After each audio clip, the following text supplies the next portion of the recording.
Բարև ձեզ։ Մենք ունենք ձեզ համար 10 հարց, եթե 10 հարցից գոնե 8-ին ճիշտ պատասխանեք, ապա ունեք մեր կողմից նվեր։ Լավ։ Առաջինը որ կենդանի արարածն էր, որ ճանապարհորդեց տիեզերք։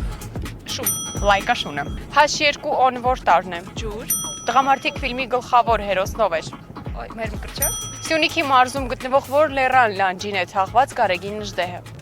Խուստուկ։ Ճիշտ է։ Ով է համարվում հայկական ջազի արքան։ Մասուրյա։ Կոնստանտին Օրբելյան։ 2014 թվականին Եվրատեսիլում որերորդ տեղն է զբաղեցրել Հայաստանի պատվիրակ Արամեն Պետրին։ 4։ Սասունցի Դավիթ էպոսում ում ձայներ ամենաբարձր է լսվում։ Գոհան։ Ով է գրել Վերք Հայաստանի վեպը։ Խաչատուր Աբովյան։ Ով է երգում Գոհարես երգը։ Սարդոմասյան։ Ձեր անունը Գոհար չի, չէ։ Հայկական շոու բիզնեսում հայտնի երկու քույրերի անունները, ովքեր նաև Եվրատեսիլին են մասնակցել։ Եվանուշ Արշակյանն։ Ճիշտ է, շնորհավորում եմ, դուք ստանում եք նվեր մեր կողմից, Կոսպորտ FM ռադիոյի կողմից 96.3 հաճախականությամբ կարող եք նաև լսել մեզ ռադիոյում։ Շնորհակալ եմ շատ։ Հաջողություն։